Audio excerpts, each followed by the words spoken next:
अस्सलामुअलैकुम, खुशामदीद। क्योंकि इसी के अंदर आपको पी आइडियल को चेंज करना और वी फ्री को चेंज करना। कभी ये जाएगा बोलेगा अब मैं दीवार में टकराऊंगा, कभी ये अब मेरी बारी दीवार में टकराने की। जब जब जो मॉलिक्यूल दीवार में टकराने जाएगा उसको ए बोल देंगे, बाकी लोग बोले पकड़ो पकड़ो पकड़ो, तो जो पकड़ने वाले होंगे उसको बी बोल देंगे। वो तो अलाउ नहीं करता, वो कहता नहीं हम तो जिंदा है, हमारे गैस का मॉलिक्यूल काउंट करिए। इस सारे नाम से इस बी को हम जानते हैं। तो भाई इसके अंदर सबसे छोटा वैल्यू जो आएगा ना वो इसका होगा बी का। यानी कि जैसे जैसे अंदर ए की मिकदार बढ़ रही है, अंदर कंसंट्रेशन बढ़ रहा है, इसको हम इस पीएल को ना इंटरनल प्रेशर भी कहते हैं। ये आपका बन गया रियल गैस का equation, P real is less than P ideal. तो ये आपका बी का यूनिट हो गया इसके अंदर।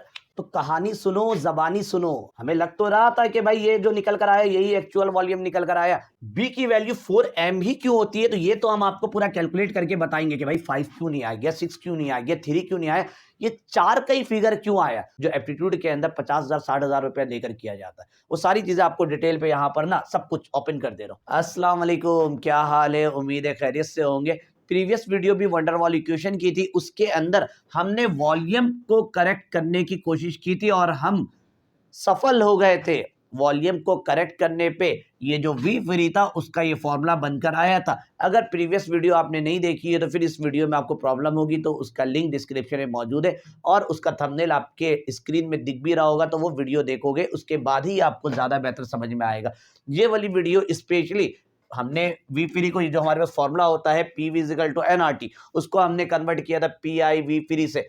वी फ्री को तो हमने सेट कर लिया था, लेकिन हमें यहाँ पर पी को सेट करना है, क्योंकि वंडरवॉल काइनेटिक मॉलिक्यूलर थ्योरी के अंदर ये बात कही जाती थी कि मॉलिक्यूल्स के दरमियान ना कोई अट्रैक्शन है ना रिपल्जन है। एक उसका था वॉल्यूम नेग्लिजिबल वाला, वो वाला मसला तो यहाँ से हल हो गया हमारे पास। वी वाला फ्री के वॉल्यूम नेग्लिजिबल नहीं होता है, क्या होता है वो सारा प्रीवियस वीडियो में मौजूद था। अब काइनेटिक मॉलिक्यूलर थ्योरी का एक पोस्टुलेट ये भी था कि मॉलिक्यूल के दरमियान ना कोई अट्रैक्शन है ना रिपल्जन है, यानी कि कोई फोर्स ऑफ अट्रैक्शन नहीं है। ये हुआ फोर्स ऑफ अट्रैक्शन, ये अकॉर्डिंग टू नहीं है गैस में force of attraction, not in gas. तो इस तरह के गैस को हम कहते हैं आइडियल गैस। लेकिन बाद में पता चला नहीं भाई गैस के मॉलिक्यूल के दरमियान अट्रैक्शन भी रिपल्जन होता है, तो वो रियल गैस बन गया। अब force of attraction real gas के अंदर मौजूद है। जब फोर्स के अंदर प्रॉब्लम होगा, फोर्स आना स्टार्ट हो गया, मॉलिक्यूल के दरमियान फोर्स नहीं था, तो उससे जो प्रेशर जनरेट हो रहा था वॉल में टकराने से वो पी आइडियल था। क्योंकि फोर्स ऑफ अट्रैक्शन नहीं है तो वो आइडियल गैस है, ठीक है, उस गैस को हम आइडियल गैस कहते हैं। लेकिन जब फोर्स ऑफ अट्रैक्शन आ गया तो वो रियल गैस है। अब जो पहले प्रेशर जनरेट हो रहा होगा फोर्स लगने से, वो रियल गैस में वो वाला नहीं मिलेगा। वजह क्या है, फोर्स क्यों होता, force upon area is equal to P. जब मॉलिक्यूल के दरमियान फोर्स आया तो उसकी वजह से प्रेशर में भी इफेक्ट पड़ेगा, प्रेशर में इफेक्ट पड़ेगा तो प्रेशर को आपने करेक्ट करना पड़ेगा। तो ये पूरा प्रेशर करेक्शन के लिए ही बना हुआ है। तो यही वंडरवॉल इक्वेशन, प्रीवियस वाले में वॉल्यूम करेक्शन लिखा हुआ था, आज वाले में हमने प्रेशर करेक्शन लिखा है। तो हम इसको स्टार्ट करते हैं। प्रेशर करेक्शन किस तरह से हम कर सकते हैं, इसको हम किस तरह से बदल सकते हैं, पीआई को कहाँ तक हम लेकर जा सकते हैं सही करने पे।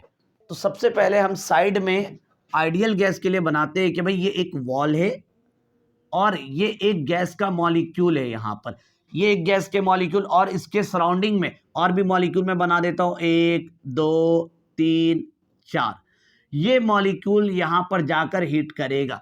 क्या ये मॉलिक्यूल इसको पकड़ेगा, तो भाई ये आइडियल गैस है तो नहीं पकड़ेगा, क्योंकि फोर्स ऑफ अट्रैक्शन नहीं है इसके दरमियान। ये मॉलिक्यूल सिर्फ उसको देखता रहेगा, वो जाकर उसके अंदर हिट कर देगा, फोर्स लगाएगा उसके अंदर और किसी एरिया में लगाएगा। फोर्स को जब एरिया से आप डिवाइड करिएगा तो यहाँ पर आएगा प्रेशर।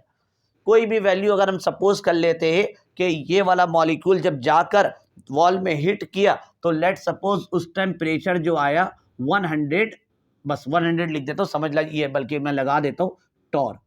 100 टॉर के प्रेशर जाकर उसके अंदर लगा है। अब आते रियल गैस की तरफ। रियल गैस की क्या कहानी है भाई कि ये हमारे पास, अच्छा इसको आप यूं भी लिख सकते हो कि ये जो यकीनन आइडियल गैस का है तो इसको हम कहेंगे पी आई, पी आइडियल। जो प्रेशर है आइडियल गैस का है तो पी आई लिखा, और इसको ना किसी ऑब्जर्वर ने ऑब्जर्व किया। तो नॉर्मली अभी यहाँ पे अभी आपको समझ में आ जाएगा, यहाँ पे लिख देता हूँ POBS, ऑब्जर्वर। अगर पूछा जाए कि भाई ऑब्जर्वर ने कितना ऑब्जर्व किया, तो भाई 100, डायरेक्ट ये आंसर आ जाएगा। अब आते हैं रियल गैस की तरफ कि भाई कोई रियल गैस है, वो तो आइडियल गैस था, ये यहाँ पे कोई रियल गैस है। अब यहाँ पे दोबारा से मैंने एक वॉल बनाया, ये एक वॉल है जैसे वहां पर था। अब ये दोबारा से एक गैस का मॉलिक्यूल यहाँ पे मौजूद है और इसके सराउंडिंग पे उसी तरह का पूरा सिनेरियो बना रहा हूं। 1 2 3 4, 4 गैस के मॉलिक्यूल है। ये वॉल में निकला टकराने के लिए, जैसे वहां गया था वैसे ही यहाँ पर बढ़ा है। ये कोशिश किया कि मैं जाके 100 का इसके अंदर टकराऊंगा, फोर्स लगाऊं, यानी कि फोर्स लगाऊंगा और एरिया से होगा तो आंसर जो आएगा 100 आएगा। इस वॉल पे 100 का प्रेशर जनरेट होगा। लेकिन कहानी इसके अंदर चेंज है। ये जो मॉलिक्यूल यहाँ पे नजर आ रहा है, ये इसको अपनी तरफ खींचना शुरू कर दिया। इसने अपनी तरफ खींचा, इसने भी अपनी तरफ खींचा, इसने भी अपनी तरफ खींचा, इन लोगों ने भी अपनी तरफ खींचा, अपनी तरफ अट्रैक्ट करना शुरू कर दिया। फोर्स ऑफ अट्रैक्शन, यानी कि इसके अंदर दो तरह का फोर्स आ गया। एक तो फोर्स जो पहले भी मौजूद था वो हो गया, एक फोर्स पीछे की तरफ भी। जाहिर सी बात, ये मॉलिक्यूल जो हम कहते हैं बार बार कि भाई पहले इनके दरमियान कोई फोर्स ऑफ अट्रैक्शन नहीं था, अब इसके अंदर यहाँ पर फोर्स ऑफ अट्रैक्शन आ गया, तो ये अब इसको पीछे की तरफ खींचेगा, किसी फोर्स से खींचेगा। कोई फोर्स आएगा लेकिन पीछे की तरफ कोई फोर्स लगाएगा और किसी एरिया पे लगाएगा। जब फोर्स और एरिया को डिवाइड करिएगा तो यहाँ पर भी प्रेशर आ जाएगा। इसका मतलब है कि एक प्रेशर पीछे की तरफ भी लग रहा है और एक प्रेशर आगे की तरफ लग रहा है। अब ऑब्जर्वर इसको देखेगा तो क्या उसका आंसर 100 होगा? तो वो कहेगा नहीं, 100 से ये कम हो गया होगा। पहले जिस उधर तो गया था कोई पकड़ने वाला नहीं था, ऑब्जर्वर ने देखा उसको और बता दिया कि भाई पी आइडियल जो आ रहा 100 आ रहा देखकर। अब ऑब्जर्वर ये नहीं बताएगा, अब ऑब्जर्वर के हिसाब से ये होगा OBS, पहले ये 100 था, बल्कि नीचे लिखता हूं मैं, ये P ऑब्जर्वर कहेगा कि भाई पहले तो 100 था ये आइडियल गैस के मुताबिक, लेकिन जब इसके अंदर फोर्स ऑफ अट्रैक्शन आ गया तो मॉलिक्यूल इसको घसीट के पीछे की तरफ लेकर आएगा। अब वो फोर्स से ये जाके नहीं टकराएगा, जिसकी वजह से इसके अंदर कुछ ना कुछ कमी आएगी। मान लो कि भाई ये जिस फोर्स से टकराने वाला था वो स्टार्टिंग में 100 था, ठीक है, जो पहले वाला था, लेकिन 20 की ताकत से इसने पीछे खींच लिया। ये रहा, सब मिलाकर, ये मैं सब मिला के लिख देता हूं कि जितना जो रेड कलर वाला लाइन है इस पूरे को मिलाकर मैं कहता हूं भाई 20 प्रेशर जो इसका पीछे की तरफ आया, 20 पी पीछे की तरफ आया, तो ये हमारे पास 20 टॉर्क पीछे की तरफ आ गया है।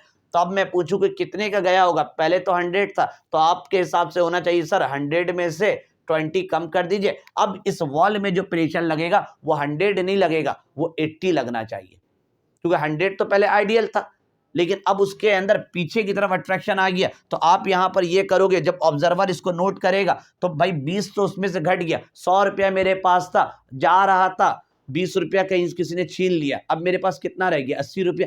ये भी जा रहा था, कोशिश कर रहा था मैं 100 का प्रेशर लगाऊंगा, जा रहा था, 20 का इसके अंदर प्रेशर पीछे खींच लिया गया, 20 इसके अंदर कम हो गया, तो अब जाके दीवार में जो टकराएगा वो 100 के हिसाब से नहीं टकराएगा, वो 80 पे होगा। अगर मैं इसको फॉर्मूले में यूं लिखना चाहूं तो P ऑब्जर्वर माइनस 20।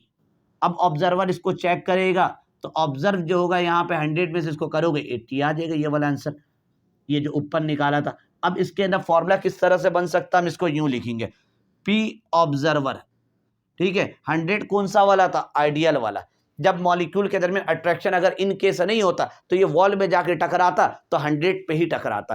तो हम यहाँ पे ये लिख सकते हैं P आइडियल, और इसके अंदर आइडियल नहीं है, ये रियल गैस है। आइडियल होता तो बात यही खत्म हो जाती, फोर्स ऑफ अट्रैक्शन नहीं होता तो आगे में कुछ लिखता ही नहीं। अगर मैं इसमें जैसे ऑब्जर्वर वाले में अगर मैं पूछूं ये P ऑब्जर्वर कितना हुआ OBS, तो यहाँ पर आंसर डायरेक्ट कितना आता? 100 आता, आगे की कोई कहानी नहीं थी, क्योंकि पीछे खींचने वाला कोई नहीं था। यहाँ पे ऑब्जर्वर का आंसर डायरेक्ट होता P observe is equal to 100, लेकिन यहाँ पर पीछे खींचने वाला कोई आया है, इसने जिस टकराव से जाने वाला था उसके कंपैरिजन इसकी वैल्यू को लेस किया है, कम किया है। जैसे आपने यहाँ माइनस किया तो यहाँ पे भी P लिखिएगा, वो सॉरी माइनस लिखिएगा और P के नीचे लिख दीजिएगा L।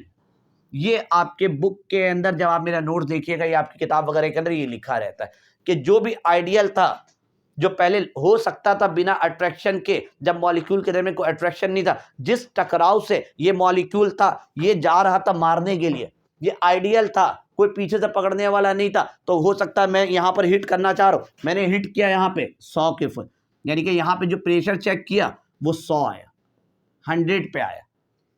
कोई पीछे पकड़ने वाला नहीं था, लेकिन जब दोबारा कोशिश किया तो पीछे किसी ने 20 का प्रेशर पीछे की तरफ खींच लिया, तो अब जो दीवार में जाके लगा इस जगह में बोर्ड में वो 80 में लगा, 20 कम हो गया। तो वही 100 में से -20 करोगे तो ऑब्जर्वर में आ जाएगा कि 80 आए, इस तरह से कि 20 कम हुआ 100 में से, तो आपके पास जो आंसर आएगा वो 80 आएगा। तो ये फॉर्मूला इस तरह से आप लिख सकते हो, यहां पर POBS is equal to P ideal लिखो या I लिख लो और माइनस का PL। ये आपका एक इक्वेशन बन गया, इसका नाम देते हैं हम इक्वेशन नंबर, जैसे मैं आपके नोट्स में देख लेता हूं,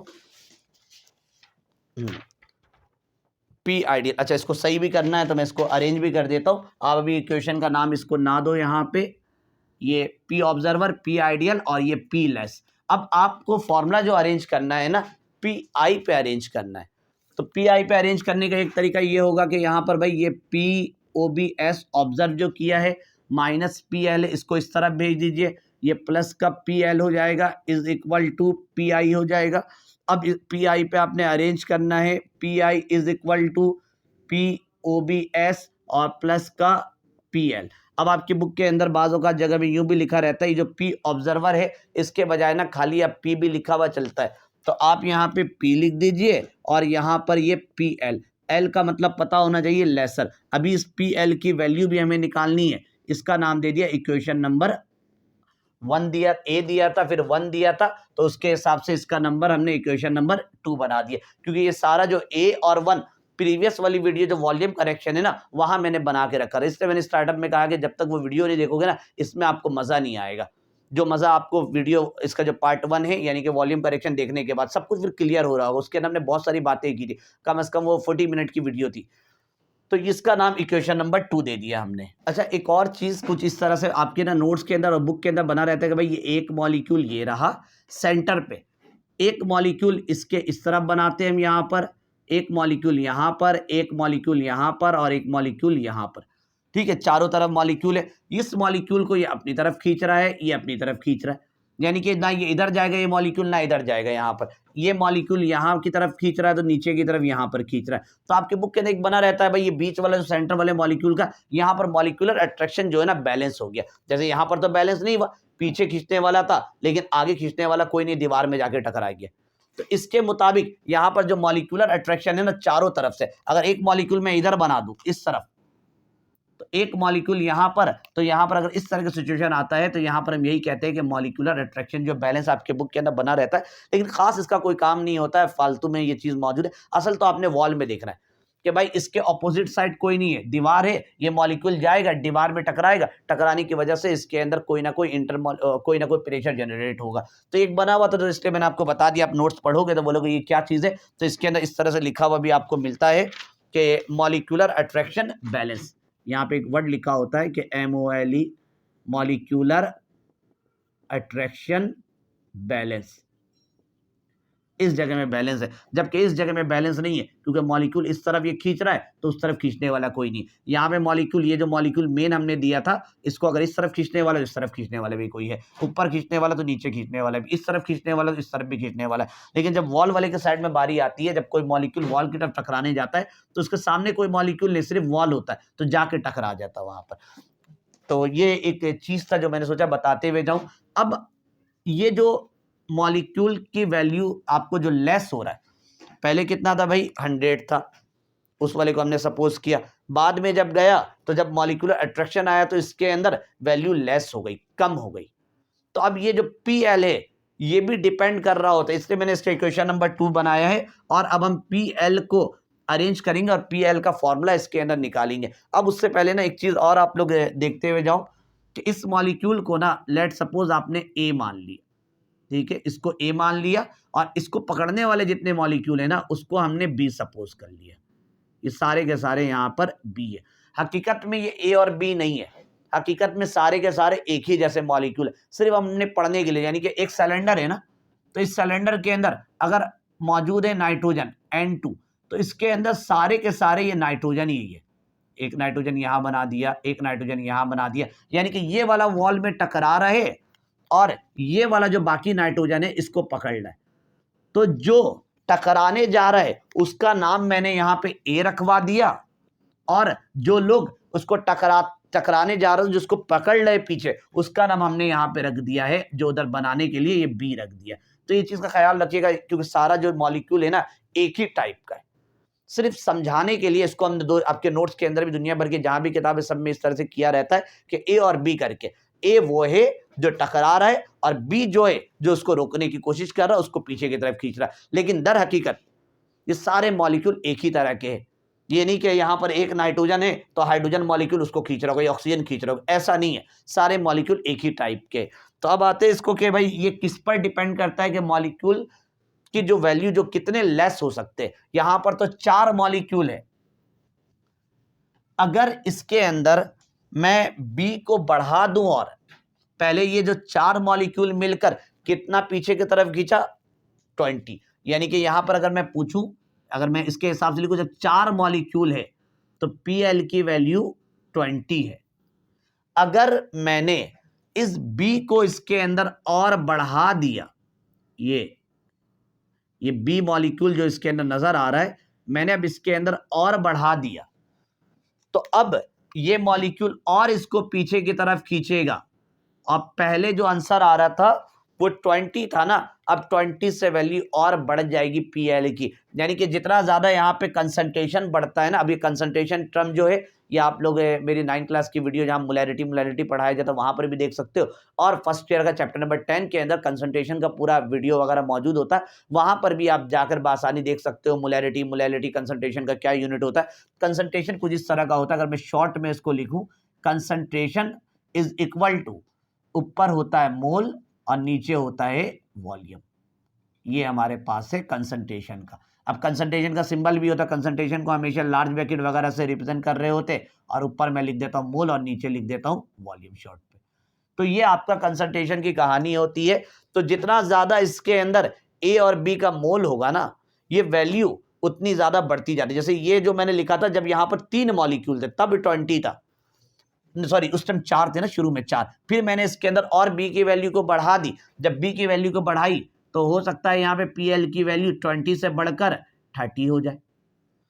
अगर मैंने इसके अंदर और बढ़ा दिया ये बी को, ये रहा, अगर मैंने इसके अंदर बी को और बढ़ा दिया तो ये वैल्यू पीएल 30 से बढ़कर हो सकता है कि यहां पर 35 हो जाए।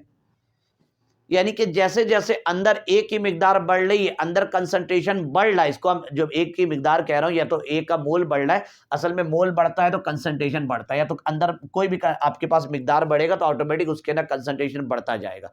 इसका पूरा डिटेल चैप्टर नंबर 10 जहां सोल्यूशन सस्पेंशन वगैरह पढ़ाया जाता है वहां आपको मिलेगा। तो हम ये कहते हैं कि पीएल जो है, ये जो पीएल की वैल्यू बढ़ रही है, ये ए और बी की वजह से। अभी मैंने कहा ना सारा मॉलिक्यूल एक ही तरह का है, ये तो हमने पढ़ने के लिए यहाँ पे वक्ती तौर के लिए ए बनाया। कुछ देर बाद यही ए, ये जो बी है ना, हो सकता है ये बी इधर आ जाए और ये ए इधर आ जाए, तो यही वाला बी को नाम ए बोल देंगे और इसका नाम हम ए दे देंगे, वो सॉरी बी दे देंगे। यानी अगर ये जगह बदलकर ये मॉलिक्यूल अगर इसकी जगह में चला गया और ये मॉलिक्यूल अगर इसकी जगह में आ गया, तो इसका नाम जब यहां जाने के बाद ए के बजाय बी के बजाय ए हो जाएगा, और ये यहां आएगा तो यहां पर इसका नाम बी हो जाएगा। क्योंकि मॉलिक्यूल तो रैंडम मोशन करते रहते हैं, कभी ये जाएगा बोलेगा अब मैं दीवार में टकराऊंगा, कभी ये अब मेरी बारी दीवार में टकराने की, कभी ये जाएगा अब मेरी बारी दीवार में टकराने की। जब जब जो मॉलिक्यूल दीवार में टकराने जाएगा उसको ए बोल देंगे, बाकी लोग बोले पकड़ो पकड़ो पकड़ो, तो जो पकड़ने वाले होंगे उसको बी बोल देंगे। तो ये मॉलिक्यूल चेंज होता रहता है। तो होता ये यहाँ पर कि कंसंट्रेशन, इसको मैं डायरेक्ट लिख देता हूं यहां पर कि दो टाइप, इसके अंदर जो कंसंट्रेशन चल रहा है दो टाइप का चल रहा है, एक ए का चल रहा है और एक बी टाइप का, एक टकराने वाला और एक पकड़ने वाला, दो इसके अंदर सिचुएशन चल रहा है। एक टकराएगा और दूसरा मॉलिक्यूल, बाकी जो मॉलिक्यूल उसको पकड़ेंगे वहां पर। तो आप इसको दो तरह से डिवाइड, एक कह सकते हो यहां पर कंसंट्रेशन ऑफ ए का अंदर सिचुएशन चल रहा है, कंसंट्रेशन ऑफ ए टाइप, और कंसंट्रेशन ऑफ ए टाइप है, और दूसरा है concentration of B type molecule. दो टाइप के मॉलिक्यूल चल रहे हैं, एक का आप यू कंसंट्रेशन लिख सकते हो और बी का ये लार्ज ब्रैकेट में, क्योंकि कंसंट्रेशन का सिंबल अभी बताया तो यही होता है। अब अगर हम ए की बात करें तो ऊपर आता है मोल और नीचे आता है वॉल्यूम। तो आप इसको यूं लिख सकते हो कि एन अपॉन वी, ये ए का हो गया। जब बी के लिए बात करेंगे तो इसका भी यही होगा, एन अपॉन वी।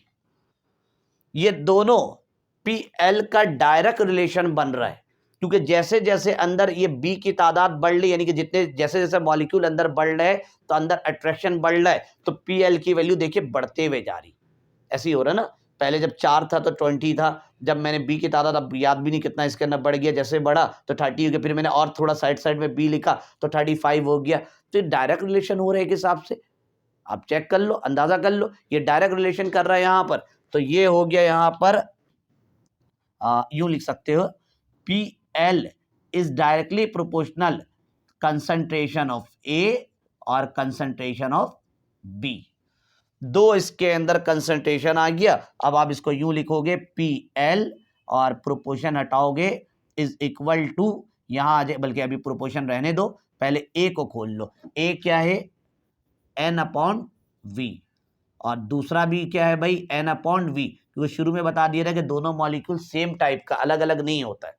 तो ये नहीं करिएगा कि एक के नीचे एन, एक के नीचे एन बी, ये करने की कोशिश नहीं करिएगा, वरना आपका डेरिवेशन फंस जाएगा बीच में। आपने अगर ये कर दिया ना, इसके नीचे ए लगा दिया, इसके नीचे बी लगा दिया, तो फिर बहुत बड़ा मसला आ जाएगा, फिर ये दोनों आपस में मल्टीप्लाई नहीं होगा। अब ये दोनों मल्टीप्लाई हो सकता है यहाँ पे, ये पी एल, ठीक है, और ये हो जाएगा इज इक्वल टू, प्रोपोर्शन हटाएंगे तो यहाँ पर आएगा ए के बारे में भी हम अलग से बात करेंगे, ए कौन कौन है, वंडरवॉल कांस्टेंट और क्या क्या चीज हो सकता है, ए की वैल्यू कब बड़ी हुई कब छोटी होगी, जो आपके एप्टीट्यूड टेस्ट वगैरह के अंदर आ सकता है, जो एमसीक्यूज के अंदर आ सकता है, वो सारी चीजें हम करेंगे। पहले डेरिवेशन को हम मुकम्मल करें। ये हो गया ए, और यहाँ पे इसको हम यूं लिख सकते हैं, N square upon V square, ये हमारे, अच्छा इसको मिलाकर आप चलो यूं ही लिख दो कि ये दोनों मिलाओगे तो एन स्क्वायर हो जाएगा, और वी मिलाओगे तो वी स्क्वायर हो जाएगा। ये पी एल की वैल्यू फाइनली आप इसको यूं लिख लो, P L is equal to A N square divide by V square.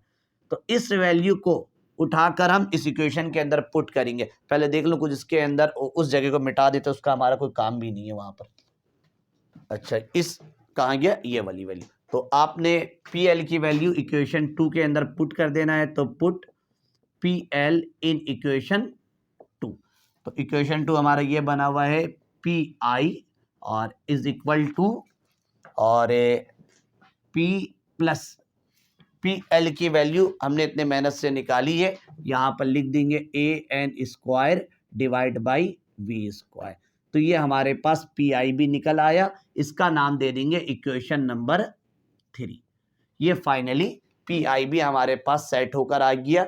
P I ये रहा, उसको हमने करेक्ट कर दिया यहाँ पर, और इसके अलावा वी फ्री कहाँ है, ये वी फ्री था, इसको हमने यहाँ पे करेक्ट कर दिया। तो दोनों करेक्ट हो गया। दोनों वैल्यूज को उठाकर इसके अंदर पुट करेंगे इक्वेशन ए के अंदर, तो हमें एक नया इक्वेशन मिल जाएगा रियल गैस इक्वेशन का। तो इसको जो लिखना है पहले लिखे, फिर मैं आगे की चीजें। अच्छा, एक चीज और कि इंटरनल प्रेशर है, ये लोग, ये जो पी एल है ना, इसको याद भी रखिएगा, क्योंकि पहले के टाइम में तो ये होता ही नहीं था। पहले के टाइम में तो ये था कि जो आपका आइडियल गैस इक्वेशन था वो सिर्फ ये दोनों मानता था, ये नहीं होता था, क्योंकि इस पी एल को ना इंटरनल प्रेशर भी कहते हैं, इंटरनल प्रेशर, क्योंकि पुराना जो काइनेटिक मॉलिक्यूलर थ्योरी के मुताबिक है, वो इंटरनल प्रेशर को एक्सेप्ट नहीं करता था, क्योंकि वो कहता था गैस के मॉलिक्यूल के अंदर कोई अट्रैक्शन नहीं, कोई फोर्स ऑफ अट्रैक्शन नहीं। जब अंदर फोर्स ऑफ अट्रैक्शन नहीं होगा तो फोर्स नहीं तो प्रेशर नहीं। ये है ना भाई, P is equal to F upon A. Kinetic molecular theory कहता था इंटरनल, अंदर मॉलिक्यूल के अंदर प्रेशर तो उसके हिसाब से भी था, लेकिन वो वॉल वाला हुआ करता था, इंटरनल वाला नहीं था। तो इंटरनल प्रेशर नहीं था, sorry, internal force of attraction नहीं था। जब इंटरनल फोर्स नहीं था, जीरो, इसका मतलब इसको जीरो सपोज करते थे, तो उस टाइम प्रेशर भी इंटरनल होता था जीरो, इसलिए ये वाला पार्ट जो ना हमारा गायब रहता था। हम यही होता P observe is equal to P ideal, अभी जो वहां पे लिखा हुआ था, और ये चीज हटा हुआ रहता था। लेकिन जब काइनेटिक मॉलिक्यूलर थ्योरी के अंदर पोस्टुलेट्स गलत हुए, रियल आए, तो उसने बोला अंदर का पूरा प्रेशर वगैरह, अंदर फोर्स ऑफ अट्रैक्शन है। जब फोर्स ऑफ अट्रैक्शन है तो इसका मतलब प्रेशर भी है। तो ये प्रेशर, ये पी एल वाला जो अंदर जो प्रेशर निकलता है, ये इंटरनल प्रेशर है।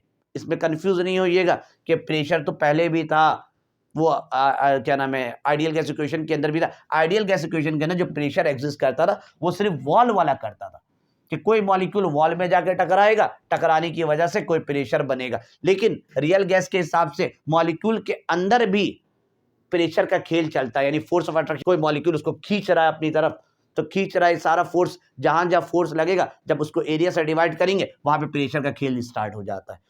तो ये चीजें लिखे। अब मैं इन दोनों वैल्यूज को इक्वेशन नंबर 1 के अंदर पुट करेंगे। फिर मैं आपको ना ए के बारे में कुछ बातें बताऊंगा कि ए क्या क्या चीज है। जैसे बी के बारे में प्रीवियस क्लास में पूरा डिटेल में बताया रहा कि बी की वैल्यू कब बड़ी हो सकती है और कब छोटी हो सकती है। तो यहाँ पर मैं आपको ए की वैल्यू बताऊंगा, ए की वैल्यू कब बड़ी हो सकती, कब छोटी हो सकती है, कब ग्रेटर देन होता है, कब लेसर देन होता है, और बी का क्या क्या नाम हो सकता है। ये सारी चीजें मैं आपको बताता हूँ। इसको पहले लिख लीजिए जो जो लिखना आपने। अब हमने इक्वेशन नंबर 1 और इक्वेशन नंबर 3 इन दोनों को उठाकर इक्वेशन 1 में रखेंगे तो आइडियल गैस हमारा बदल जाएगा रियल गैस के फॉर्मूले पे। यानी कि कुछ यूं करना है कि put equation 1 and equation 3 in equation ए।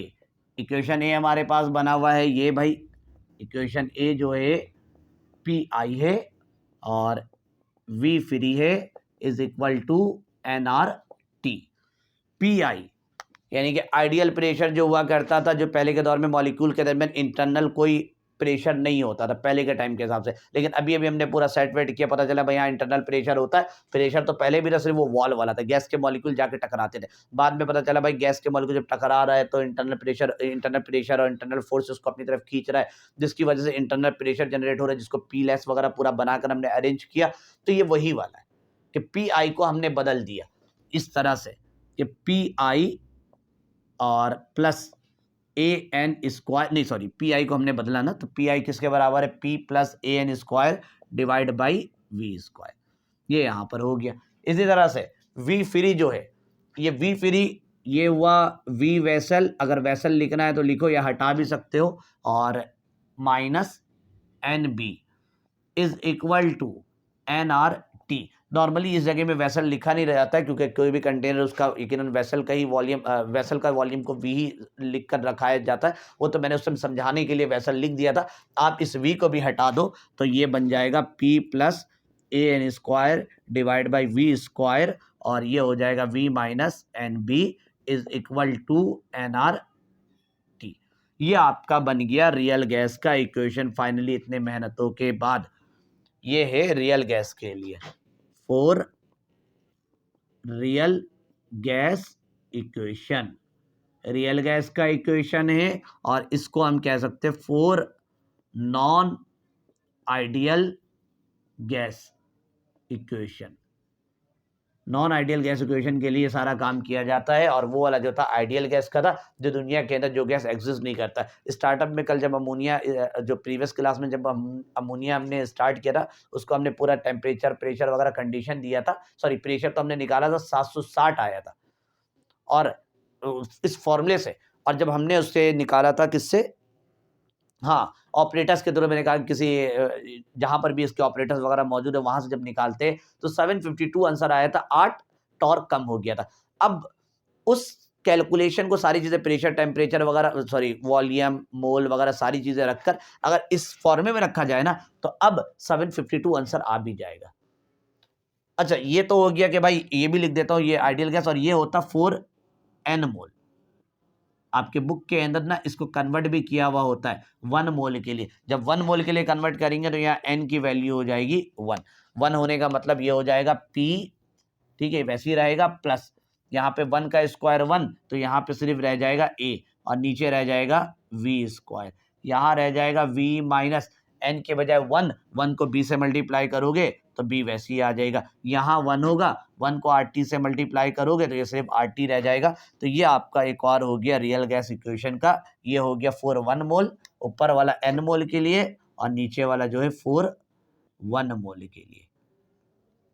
अब इसमें A और B कौन है, तो B जो है ये वंडरवॉल कांस्टेंट होता है। इसके बारे में ये B कब आता है, जब हम वॉल्यूम करेक्शन कर रहे हो तो उस टाइम आ रहा होता है, एक्सक्लूडेड वॉल्यूम के नाम से होता है। और इसका कुछ चीज़ बाकी भी मैंने कहा था कि आपको बताऊंगा कि B is equal to 4Vm क्यों होता है, क्योंकि B जो है ये भी एक्चुअल वॉल्यूम हकीकत में नहीं होता है। तो प्रीवियस लेक्चर में थोड़ा बहुत बताया था, इसके लिए पूरी एक अलग से वीडियो बनाऊंगा, क्योंकि इसके बाद वाली जो वीडियो है ना वो A और B के यूनिट के लिए हम बात करेंगे कि ए और बी का अपना कोई ना कोई यूनिट भी होगा, है तो कांस्टेंट दोनों। ये कांस्टेंट जो आता है ये वॉल्यूम करेक्शन से आता है, और ये करेक्शन जो आता है ये प्रेशर करेक्शन से आता है। तो ये दोनों वंडरवॉल कांस्टेंट है। तो जब कांस्टेंट है तो इसकी कोई वैल्यू है, लेकिन आपको लास्ट में बताया था बी की वैल्यू हम याद नहीं कर सकते, क्योंकि हर गैस के लिए अलग अलग होती है, डिपेंड करता है साइज पर। अगर साइज बड़ा हो जाए गैस का तो ऑटोमेटिक बी की वैल्यू बड़ी हो जाती है। अब ए की वैल्यू कब छोटी बड़ी होगी, अभी मैं इसके बारे में आपसे बात करूंगा, अभी इसके बारे में बताया नहीं है।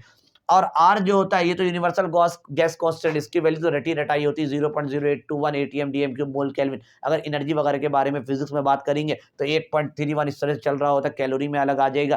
तो इसका तो रटा रटाया होता, रट्टा लगा के बैठ सकते हैं। लेकिन ए और बी वंडरवॉल कांस्टेंट है, लेकिन हर कांस्टेंट के लिए हर गैस के लिए एक अलग वैल्यू आ सकती है, इसलिए इन दोनों को याद करने की कोशिश नहीं करना है। और इसके साथ साथ इन दोनों का कोई ना कोई यूनिट भी होगा, जैसे आर का आपको दो यूनिट दिखाया था, एक कॉमन यूनिट होता है एटीएम डीएम क्यूब वाला और एक इसका एसआई यूनिट भी। इसी तरह से ए का भी 2 टाइप का यूनिट मिलेगा, एक कॉमन यूनिट भी मैं आपको निकाल के दिखाऊंगा, क्योंकि वैल्यू तो मैं नहीं निकाल सकता क्योंकि वो हिस्सा ही नहीं, हर गैस के लिए अलग अलग होता है। तो मैं आपको दोनों यूनिट इसका निकालूंगा अगली वीडियो में, कॉमन यूनिट भी और एसआई यूनिट भी। बी का भी दोनों यूनिट निकालना आपको बताऊंगा, एसआई यूनिट भी और कॉमन यूनिट भी। अब ये सारी बातें कर चुके हैं हमने, ए बी के बारे में प्रीवियस वीडियो में भी पूरी बात कर ली थी, कौन कौन एक्सप्लोडेड वॉल्यूम, इफेक्टिव वॉल्यूम। अब रहता है ये बेचारा ए के बारे में हमने बात करना है कि ए क्या है, और इससे कुछ आने वाले एमसीक्यूज जो आपके बड़े बड़े एंट्री टेस्ट वगैरह के अंदर जब आ रहे होते हैं, जिस टेस्ट वगैरह में जाते हैं, एमकेट हो या कहीं पर भी दुनिया भर में आप टेस्ट दे रहे हो, अगर केमिस्ट्री से रिलेट है तो इस तरह के सवाल आपसे एमसीक्यूज में पूछे जाते हैं कि ए की वैल्यू कब ज्यादा होगी कब छोटी होगी। तो ये हम आपसे बात करेंगे, इसको पहले लिख लीजिए, फिर मैं आपको एक तरफ लेकर चलता हूं।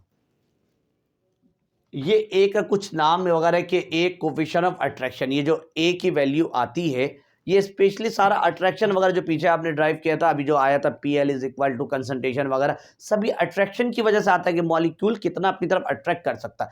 उसकी वजह कोई प्रेशर वगैरह आपका पीछे की तरफ आ रहा है और उसकी वजह से पूरा ये आपका पूरा आपका PL वगैरह की वैल्यू आ रही होती है। तो ये कोफिशिएंट ऑफ अट्रैक्शन है। बाकी यही है अट्रैक्शन पर यूनिट वॉल्यूम, कि एक यूनिट वॉल्यूम के अंदर मॉलिक्यूल कितना उसको अपनी तरफ अट्रैक्ट कर सकता है। फोर्स ऑफ अट्रैक्शन, यानी कि सारी बातें ना घूम फिर कर अट्रैक्शन में आ रही, अट्रैक्शन है। वंडरवॉल कांस्टेंट भी इसका नाम है। यहाँ पर भी वही है कि अट्रैक्शन बिटवीन मॉलिक्यूल, बार बार बता रहा हूँ कि ये मॉलिक्यूल के दरमियान का अट्रैक्शन होता है, उसी की वजह जो प्रेशर वगैरह अंदर जनरेट हो रहा है, एक तो वॉल के टकराने से हो रहा है, उसके बारे में कोई बात यहाँ पर नहीं कर रहे हैं। तो ये आपका अट्रैक्शन जो है मॉलिक्यूल को जो पीछे की तरफ खींच रहा है, दो मॉलिक्यूल के दरमियान जितना ज्यादा उसको पीछे की तरफ खींचेगा, और जितना ज्यादा मॉलिक्यूल की तरफ अट्रैक्शन होगा उतना उसको पीछे की तरफ खींच सकता है। और ए की वैल्यू अगर 0, इन केस कहीं पर ए की वैल्यू 0 बन जाए तो वो गैस हमारे पास नॉर्मली बन जाता आइडियल जैसे, यानी कि कुछ यूं बन जाएगा। अगर ये वाला मैं कर दूं PI और is equal to P plus AN square और V स्क्वायर, अगर मैं इसके अंदर यही वाला ना, आपने करेक्शन तो इसी में किया था, वो जब पूरा आप लोगों ने PL जो हमने निकाला था, PL और is equal to AN square divide by V square, अगर ये वाला टर्म अगर 0 हो जाए इन केस, तो ये N स्क्वायर V स्क्वायर, ये पूरा टर्म इससे मल्टीप्लाई होगा 0 होगा, डिवाइड करोगे 0 होगा, PI is equal to P, यानी कि फिर ये वही वाला था ना ऑब्जर्व वाला, तो ये ऑब्जर्व वाला हो गया। तो यही कह रहा है कि अगर इन केस A की वैल्यू 0 हो जाए तो इसका मतलब है कि वो हमारे पास आइडियल है। तो अब इससे एक रिजल्ट हम निकाल सकते हैं कि जो वैल्यू 0 के आसपास हो उसको हम कहेंगे ज्यादा आइडियल है। मतलब ये है कि एक गैस हो जिसकी ए की वैल्यू हो 0.1 और एक ए की वैल्यू जिसका हो 0.3।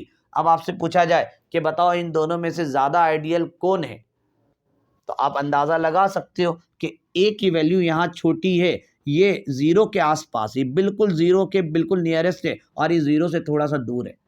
नेगेटिव ए की वैल्यू तो होती नहीं है, तो कंफर्म याद रख लीजिए, ये याद रखना है ए की वैल्यू आपकी 0 के जितने करीब होगी, क्योंकि क्या नाम था जेड कंप्रेसिबिलिटी फैक्टर वहां Z1 से कंपैरिजन करते रहे, वो एक अलग चीज था। ये ए की बात हो रही है यहाँ पे, वंडरवॉल कांस्टेंट, ए की वैल्यू जितनी कम होगी, जितनी 0 के आसपास होगी, उतना ज्यादा वो आइडियल है। ये मोर आइडियल होगा, ये लेस आइडियल होगा, क्योंकि ये दूर हो रहा है। यहाँ पे अट्रैक्शन कम है, यहाँ अट्रैक्शन ज्यादा है, और इन केस अट्रैक्शन 0 ही हो जाए, सॉरी ए की वैल्यू 0 हो जाए, इसका मतलब अट्रैक्शन ही खत्म हो गया, गैस आइडियल हो गया। जैसे जैसे ए की वैल्यू बढ़ी यहाँ पर, गैस आपका आइडियल से नॉन आइडियल बना, ये बढ़ी तो और ज्यादा नॉन आइडियल बना। तो ये एक आपका एमसीक्यूज वगैरह में ए की वैल्यू देकर आपसे बाज़ औक़ात पूछ लेता, बताइए कि कौन सा आइडियल है कौन सा नॉन आइडियल है। अच्छा, ये एक टर्म हो गया यहाँ पर। इसके अलावा कुछ चीजें कि सारा काम तो इसके अंदर लाइन से अट्रैक्शन लिखा रह रहा है, तो हर गैस के मॉलिक्यूल के दरमियान अट्रैक्शन एक जैसा नहीं होता है। ये जो अट्रैक्शन डिपेंड कर रहा होता है, ए का वैल्यू मैं यूं लिख देता हूं कि भाई A is directly proportional force of attraction, और यकीनन मॉलिक्यूल के दरमियान होगा, तो मॉलिक्यूल के दरमियान जितना फोर्स ऑफ अट्रैक्शन होगा, ए की वैल्यू उतनी ज़्यादा बढ़ती जाएगी और वो गैस उतना नॉन आइडियल होगा। अब अगर मैं यहाँ पर कुछ यूँ बना दूँ कि ये तो हो गया directly proportional, force of attraction पड़ेगा तो ए का वैल्यू बढ़ जाएगा। अगर मेरे पास ये दो गैस में लिख रहा हूँ यहाँ पर, अच्छा एक चीज़ याद रखिए, एक होता है पोलर, पोलर कोई भी, पोलर और नॉन पोलर। गैस के मॉलिक्यूल के दरमियान पोलर बॉन्ड भी, पोलर भी हो सकता है कोई गैस और नॉन पोलर भी हो सकता है। पोलर का मतलब है जिसके अंदर चार्जेस होते हैं, पॉजिटिव नेगेटिव, और नॉन पोलर का मतलब है कि उसके अंदर नॉर्मली कोई चार्जेस नहीं हो। तो पोलर जो होता है ना, उसके चार्जेस होंगे पॉजिटिव नेगेटिव, तो उसके अंदर अट्रैक्शन ज्यादा होने के चांसेस है। तो ये ग्रेटर अट्रैक्शन मॉलिक्यूल को ज्यादा अपनी तरफ खींच सकता है, तो इसको हम कहते हैं polar is greater than non polar. यानी कि यहाँ पर ए की वैल्यू हमेशा पोलर में ज्यादा होगी, नॉन पोलर में कम, क्योंकि पोलर में अट्रैक्शन ज्यादा होता है, जिसमें अट्रैक्शन ज्यादा उसमें ए की वैल्यू ज्यादा, क्योंकि डायरेक्ट रिलेशन है। इसी तरह से अगर कोई एग्जांपल अगर हम लगाते हैं, यहाँ पे एक NH3 एग्जांपल है, NH3 और NH3, इसके अंदर अगर हाइड्रोजन बॉन्डिंग वगैरह एग्जिस्ट करता है, ये पोलर के अंदर काउंट होता है, तो इनके दरमियान ना कोई अट्रैक्शन होगा। और एक कंपाउंड अगर मैं नॉन पोलर का ले लूं, कौन सा ले लूं, यहाँ पर एक एग्जांपल उठाता हूं, C2H6 उठा लेते हैं हम यहाँ से, ये तो बहुत सारा गैस है ना, ये भी C2H6 इथेन कहलाता है, C2H6। अगर आपसे पूछा जाए कि बताओ इन दोनों में से ज्यादा अट्रैक्शन किसके अंदर है या किसकी ज्यादा ए की वैल्यू, तो आपको चेक करना पड़ेगा अट्रैक्शन कहाँ ज्यादा है। तो भाई ये पोलर है, इसके अंदर हाइड्रोजन बॉन्डिंग एग्जिस्ट करता है। इस वाले में चेक करते हैं, ये आपका हाइड्रोजन ऑर्गेनिक कंपाउंड है ना, ऑर्गेनिक कंपाउंड जो आपका प्योर ऑर्गेनिक कंपाउंड है, इसके अंदर कोई और एलिमेंट है भी नहीं हाइड्रोकार्बन के अलावा। तो ये ऑर्गेनिक जितने भी होते हैं प्योर ऑर्गेनिक, हाँ अगर उसके अंदर कोई हेलोजन वगैरह ऐड हो जाए एक अलग चीज है, सिर्फ कार्बन हाइड्रोजन से बना हुआ है, प्योर हाइड्रोकार्बन है, सारे प्योर हाइड्रोकार्बन नॉन पोलर में ही काउंट होते हैं। तो इनके दरमियान जो अट्रैक्शन होगा ना, अट्रैक्शन तो यहाँ पर भी होगा, लेकिन वो अट्रैक्शन कम होता है। इधर आप अगर याद हो, इसको हम लंदन डिस्पर्जन फोर्स के इंड्यूस डाइपोल फोर्स वगैरह के नाम से जानते हैं। तो यहाँ पे अट्रैक्शन कम होगा, यहाँ अट्रैक्शन ज्यादा होगा, अट्रैक्शन ज्यादा ए की वैल्यू ज्यादा। तो यहाँ पर भी आप यूं बना सकते हो इस तरह से कि इसका ग्रेटर देन, ये ए की वैल्यू के मुताबिक ग्रेटर देन बनाया, क्योंकि अट्रैक्शन ज्यादा है, यहाँ अट्रैक्शन ज्यादा है, यहाँ अट्रैक्शन कम है। अगर यहाँ अट्रैक्शन ज्यादा तो ए की वैल्यू ज्यादा, यहाँ ए की वैल्यू कम, यहाँ पर भी ए की वैल्यू ज्यादा, यहाँ पर ए की वैल्यू कम, इसलिए ग्रेटर देन का सिंबल बनाया। इसी तरीके से अगर दोनों ही कंपाउंड मेरे पास नॉन पोलर आ जाए, एक लिख देता हूं F2 और एक लिख देता हूं Cl2, अब दोनों ही नॉन पोलर है, इसके ऊपर लिख भी देता हूं, ये भी NP है और ये भी NP है। ऊपर तो फैसला हो रहा था पोलर और नॉन पोलर में, यहाँ तो दोनों नॉन पोलर है। अब इसका फैसला कैसे किया जाए, तो इसका फैसला करने के लिए, क्योंकि अब अट्रैक्शन तो यहाँ पर आपको नॉर्मल काम नहीं आएगा, तो आप यहाँ पर चेक करते हो मोलर मास, क्योंकि मोलर मास से भी ना अट्रैक्शन का पता चल जाता है। जिसका मास ज्यादा होता है वहां पर अट्रैक्शन ज्यादा होता है। तो मैं इसको यूं भी लिख सकता हूं कि भाई A is directly proportional molar mass, molar mass ज्यादा होगा तो फोर्स ऑफ अट्रैक्शन कहा जाता है, उसके ना खींचने की ताकत बढ़ जाती, यानी कि मोलर मास ज्यादा तो फोर्स ऑफ अट्रैक्शन ज्यादा, फोर्स ऑफ अट्रैक्शन ज्यादा तो ए की वैल्यू ज्यादा। तो इन दोनों में मोलर मास चेक करेंगे, इसका मोलर मास तो 71 होता है, इसका आई थिंक 19 होता है, इसका एक एटम का, तो डबल करिएगा तो 38 आएगा। तो इसका मोलर मास ज्यादा, तो हम इसको यूं बनाएंगे कि भाई नहीं उल्टा होगी, गलत होगी, ये F2 is less than Cl2, fluorine का ज्यादा होगा, सॉरी फ्लोरीन का कम होगा ए का वैल्यू, और क्लोरीन का ज्यादा होगा। इसी तरह से अगर मैं ये पूरा एक लाइन में बना दूं, helium, neon, argon, krypton, xenon और रेडोन, इन सब में ए की वैल्यू, क्योंकि सारे के सारे आपके सिंगल है, मोनो एटॉमिक है, अब इसमें पोलर नॉन पोलर तो हम चेक करने से, यानी कि सारे नॉन पोलर में काउंट होंगे, दूसरा मॉलिक्यूल तो है ही नहीं। तो अब अगर इसके अंदर मालूम करना है कि सबसे ज्यादा ए का वैल्यू किस में होगा, सबसे कम ए का वैल्यू किस में होगा, तो मोलर मास से चेक करेंगे। इसका 4 होता है, फिर इसका जाते 10 होता नहीं 20 होता है शायद, क्योंकि मोलर मास मुझे याद नहीं, लेकिन ये कि मोलर मास मुसलसल बढ़ता रहेगा। ये पूरा ही नहीं और करीना से रंगवाना ओजी, ये पूरा मैंने याद भी करवाया था। तो मुसलसल यहाँ पर बढ़ता रहे, कम होगा, सबसे कम हीलियम का नियोन से कम होगा, नियोन का आर्गन से ए की वैल्यू कम होगी, आर्गन का क्रिप्टॉन से ए की वैल्यू कम होगी, क्रिप्टॉन का जियोन से और जियोन का रेडॉन से। तो ये सब भी ना आपको नॉर्मली याद होनी चाहिए। इसके अलावा और अगर एक आध एग्जांपल मैं ऐड कर दूं, अगर मैं इस तरह से यहाँ पे ऐड करता हूँ, ये 3 कंपाउंड लगाता हूँ, C2H6 और C3H8 और CH4, 3 कंपाउंड है। मैं आपसे कह रहा हूं कि जिसके अंदर जो सबसे छोटी ए की वैल्यू है ना, उसको पहले लिखो और सेकंड वाला बाद में और थर्ड वाला बाद में। तो भाई तीनों नॉन पोलर है। अब कैसे चेक करा जाए, क्योंकि तीनों हाइड्रोकार्बन है, ये भी NP है, ये इथेन है, ये प्रोपेन है और ये मीथेन है। अब चेक करना है कि सबसे छोटी यहाँ पर कौन सी होगी। तो आपको अब, क्योंकि अब अट्रैक्शन के बजाय, क्योंकि तीनों का तीनों नॉन पोलर है, तो आप फौरी जाकर चेक करते हो कि इसमें सबसे कम मोलर मास किसका है। तो सबसे कम मोलर मास इसका होता है, 16 होता है। कार्बन का 12 और हाइड्रोजन का 4, 16 होगा। तो सबसे कम इसी की वैल्यू मिलेगी। तो आप यूं लिखोगे CH4 सबसे कम है, CH4 इज लेस देन। इन दोनों के कंपैरिजन अगर चेक करोगे तो C2H6, CH4 के बाद C2H6 की बारी आएगी। तो आप यहाँ लिखोगे C2H6 और सबसे ज्यादा जो है यही होगा हमारे पास C3H8। तो ये हमने अरेंजमेंट करने वाला होता है इस तरह से। एक और सवाल मैं यहाँ पे लिख रहा हूँ, इस पे ना बाज़ औक़ात ना हम गलती कर जाते हैं, क्योंकि हम मोलर मास को देखने के चक्कर में ना हम मोलर मास की तरफ ही रह जाते। जैसे अगर मेरे पास यहाँ पे मौजूद है CO2, ठीक है, और एक O2 और एक ऐड कर देता हूँ मैं यहाँ पर NH3 और एक ऐड कर देता हूँ यहाँ पर N2।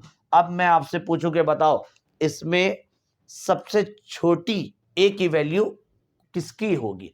तो आप फटाफट क्या करते हो, मोलर मास की तरफ ना जाके चेक कर लेते हो। कार्बन डाइऑक्साइड का मोलर मास मैं अगर निकालूंगा तो इसका निकल कर आएगा 44, ऑक्सीजन का निकालूंगा तो 32, अमोनिया का निकालूंगा तो 17 और नाइट्रोजन का निकालूंगा तो 28। तो आप क्या करते हो, मोलर मास के हिसाब से ना आपका जो अरेंजमेंट होता है, क्योंकि आप ये सोचते हो कि जिसकी एक मोलर मास सबसे छोटा, क्योंकि मैंने लिखवा दिया अभी था कि मोलर मास कम होगा तो ए का वैल्यू कम होगा। तो आप क्या करते हो, सबसे पहले ना यहाँ पर NH3 लगा देते हो। हमारे हिसाब से होता है भाई NH3 का सबसे कम मोलर मास है, सबसे छोटी वैल्यू इसकी होगी। इसके बाद किसकी होगी, तो वो चले जाते हैं इसकी तरफ। कहाँ गए भाई, इससे ज़्यादा कौन है, N2 है, तो वो N2 की तरफ चले जाते हैं। इसके बाद देखते हैं कि इससे ज़्यादा किसका है, तो वो चले जाते हैं ऑक्सीजन की तरफ, और ऑक्सीजन के बाद आखिरी में जाते हैं CO2 की तरफ। ये पूरा एक सीरीज बनाते हैं, जो कि गलत है। इसको इस तरह से चेक नहीं करना था। असली तरीका इसका पहले ये था। इसको मैं दोबारा लिख रहा हूं, यहाँ पर CO2 है, O2 है, NH3 है और N2 है। जिन्होंने ये सोचा गलत। हमेशा पहले मोलर मास नहीं चेक किया जाता है, पहले फोर्स ऑफ अट्रैक्शन चेक किया जाता है कि पोलर है कंपाउंड है या तो नॉन पोलर है। तो ये आपको पहले फर्स्ट प्रायोरिटी इसी को देना है।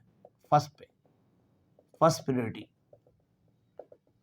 पहले आपने डायरेक्ट चेक करना है कि कंपाउंड पोलर है कि नॉन पोलर है। जब पोलर नॉन पोलर का मसला से अगर हल नहीं हो तो फिर आपको चेक करना है कि मोलर मास ज्यादा है, फिर उससे पता चल जाता है कि अट्रैक्शन वगैरह के बारे पे। तो आपने पहले इसको चेक करना कौन सा पोलर है कौन सा नॉन पोलर है। तो ये दोनों, ये नॉन पोलर है और ये भी नॉन पोलर है। अब ये video polar non polar 9th class के अंदर बहुत डिटेल में होता है, केमिकल बॉन्डिंग वाला, वहां जाके देखना चाहो तो देख सकते हो 9th क्लास की वीडियो पे। अब ये जो है CO2 ये पोलर है और NH3 ये भी पोलर है। तो नॉन पोलर का तो आपने जो चेक करना जो सबसे छोटी वैल्यू यहाँ पर, तो चलो इसको हम ना चलो छोटे से अरेंज करते। सबसे छोटी यहाँ पर कौन सी वैल्यू होगी, तो जितना कंपाउंड नॉन पोलर होगा ए की वैल्यू उतनी कम होगी यहाँ पर। तो ये दोनों नॉन पोलर है। अब इसका फैसला कैसे किया जाए, तो इसके लिए मोलर मास का आप इस्तेमाल कर सकते हो, क्योंकि यहाँ पे दोनों नॉन पोलर आ गया, फैसला नहीं हो सकता है। तो इसका मोलर मास कितना है, 32 है और इसका कितना है, 28 है। बोलोगे ये क्यों नहीं आ सकता है, हालांकि इसका तो 17 है। भाई ये कंपाउंड तो नॉन पोलर ही नहीं है, पोलर वाले का तो हमेशा वैल्यू ज्यादा ही एग्जिस्ट कर रहा होता है। इसका मतलब ये यहाँ नहीं आ सकता है। और यहाँ जो मैंने लगाया है मोलर मास देख के लगाया है वो बिल्कुल सरासर गलत है। ये कंपाउंड के अंदर तो हाइड्रोजन बॉन्डिंग एग्जिस्ट करता है और हाइड्रोजन बॉन्डिंग बहुत ज्यादा स्ट्रांग होता है, मॉलिक्यूल को अच्छा खासा अपनी तरफ खींच के रख सकता है। वंडरवॉल के अंदर 3 आप लोगों ने पढ़ा है नहीं पढ़ा है, वैसे इसके बाद लिक्विड वाले चैप्टर में हमने पढ़ना भी है वहां पर, कि डायपोल डायपोल होता है, एक होता है हाइड्रोजन बॉन्डिंग और एक होता है लंडन डिस्पर्जन, ये इंड्यूस डायपोल वगैरह के नाम से। तो ये दोनों हमारे पास नॉन पोलर है। ये पोलर के अंदर और वंडरवॉल के अंदर जो सबसे स्ट्रांग होता है वो यही होता है, हाइड्रोजन बॉन्डिंग वाला। तो ये तो हटा ही दो दिमाग से कि सर मोलर मास कम है। मोलर मास पहले आपने चेक नहीं करना है, पहले आपने चेक करना है अट्रैक्शन वगैरह। तो ये दोनों पोलर में आ गया, अब ये दोनों नॉन पोलर आ गया। अब इन दोनों को लिखना है किसको पहले, तो इसके लिए मोलर मास चेक किया है मैंने। तो सबसे पहले आप यहां पर लिखोगे N2, N2 लिखा यहां पर, और उसके बाद आप लिखोगे इज लेस देन O2, यानी कि N2 O2 से भी कम होगा। अब बात आती इन दोनों की कि भाई पहले CO2 को लिखे या तो NH3 को लिखे, क्योंकि दोनों हमारे पास पोलर के अंदर। अच्छा, इसका मोलर मास अगर मैं लिखता हूं तो इसका होगा 44। अब किसको लिखे, तो आपको चेक करना पड़ेगा कि भाई किसके अंदर ज्यादा अट्रैक्शन है। तो इसके अंदर होता है डाइपोल डाइपोल, और इसके अंदर जाते हो ना तो हाइड्रोजन बॉन्डिंग। तो हाइड्रोजन बॉन्डिंग सबसे ज्यादा स्ट्रांग होता है। इस वजह से आप यहां पे पहले लिखोगे CO2, इस तरह से बनाओगे इस सीरीज के हिसाब से CO2, और CO2 का जो A का वैल्यू NH3 से भी कम होगा, यानी कि सबसे ज्यादा यहाँ पर जो A की वैल्यू बड़ी होगी वो NH3 की होगी। इसका मतलब है कि NH3 सबसे ज्यादा अट्रैक्शन कर रहा होता है, सबसे ज्यादा इसके अंदर अट्रैक्शन है। ये सारी चीजें आपको एप्टीट्यूड के अंदर पढ़ाई जाती है। तो वही चीजें मैं सारी चीजें ना यहाँ पे राज फाश कर दे रहा हूँ आपके सामने, जो एप्टीट्यूड के अंदर 50,000 60,000 रुपया लेकर किया जाता है। वो सारी चीजें आपको डिटेल पे यहाँ पर ना सब कुछ ओपन कर दे रहा हूँ। और चीजें इसके अंदर, एक और चीज, हाँ सारी चीजें हो गई, और क्या मिटाऊं, वो जगह मिटाता हूँ कि ये सब एप्टीट्यूड वगैरह के अंदर जो आप लोग को पूछा जाने वाला सवाल है वो सारी चीजें मैं आपको बताते जा रहा हूँ लाइन से। अच्छा, एक और चीज क्या हो सकता है, A की वैल्यू 0। अब जो गैस जिसका A का वैल्यू जितना छोटा होगा वो उतना ज्यादा आइडियल माना जाएगा। तो आपको एक और पॉइंट याद रखना है कि एक हाइड्रोजन और हीलियम, क्योंकि ये तो नॉन पोलर है और इसका मोलर मास भी इंतहाई कम है, तो आप अंदाजा लगा सकते हो कि भाई एक तो नॉन पोलर, ऊपर से मोलर मास भी कम, तो इसका मतलब है कि इसके अंदर A की वैल्यू फिर बहुत कम होनी चाहिए। तो ये कुछ नियरेस्ट, अगर इन दोनों में जो A की वैल्यू की अगर हम बात करें, ये नियरेस्ट 0 ही होता है और ये इंतहाई आइडियल माना जाता है। अगर आपको याद हो, हाइड्रोजन और हीलियम के अंदर इसका नेगेटिव डेविएशन भी नहीं मिलता था, डायरेक्ट ऊपर जा रहा था। नेगेटिव डेविएशन के बहुत आपने इसको नीचे की तरफ लेकर आना, टेम्परेचर वगैरह कम करने के नतीजे में। तो याद रखना, कभी आपसे पूछ लिया जाए 3-4 गैस देकर कि बताइए कौन सा गैस ऐसा है जिसकी वैल्यू बिल्कुल 0 के आसपास हो, तो एक हाइड्रोजन हो सकता है, एक हीलियम हो सकता है। हाइड्रोजन का वैल्यू अगर बुक के अंदर चेक करोगे, एक की वैल्यू आई थिंक 0.012 वगैरह होती है, बाकी सबकी वैल्यू ना 1, 1.2, 1.3 इस तरह से एग्जिस्ट कर रही होती। तो हाइड्रोजन और हीलियम इंतहाई कम होता है। अच्छा, ये सारी चीजें हो गई। अगर कुछ मुझे लगे बताने के लिए है और कुछ, अच्छा कुछ खास और नहीं मिला, बस एक चीज और है कि आपको बाज़ औक़ात एमसीक्यूज में कभी पूछ लिया जाए कि आइडियल गैस का प्रेशर ज्यादा होता है जो वॉल में टकराता है या रियल गैस का। तो बस याद रख लीजिएगा, जैसे ये वॉल है हमारे पास और ये आइडियल वाला ले लेते हैं, और एक और वॉल हम यहाँ पे इस तरफ बना लेते हैं रियल गैस के लिए। ठीक है, ये आइडियल गैस है और ये रियल गैस है। यहाँ पे गैस का मॉलिक्यूल है और इधर भी गैस का मॉलिक्यूल मौजूद है, और बाकी लोग इसके सराउंड में खड़े हुए हैं। ये रहा भाई, ये मॉलिक्यूल, और इसके सराउंडिंग में भी गैस के मॉलिक्यूल दूसरे खड़े हुए। ये मॉलिक्यूल जाके टकराएगा, जब टकराएगा तो कोई ना कोई प्रेशर जनरेट होगा। मान लो कि भाई जब ये मॉलिक्यूल टकराया तो 100 टॉर हुआ। ये आइडियल प्रेशर आइडियल गैस का ये है। अब ये वाला जो रियल गैस है ये भी जाके टकराएगा, क्या ये 100 के उससे टकराएगा? तो नहीं, कुछ कमी जरूर आएगी, क्योंकि ये मॉलिक्यूल इसको पीछे की तरफ खींचेगा। ये जब टकराएगा तो हो सकता है कि यहाँ पे 80 टॉर आए।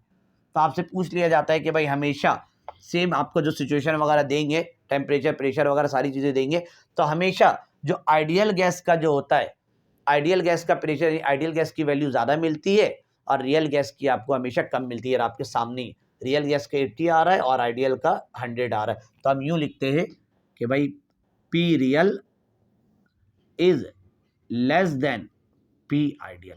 ये हमेशा ऐसा ही होता है। सही है, ये आपका एक और होगी।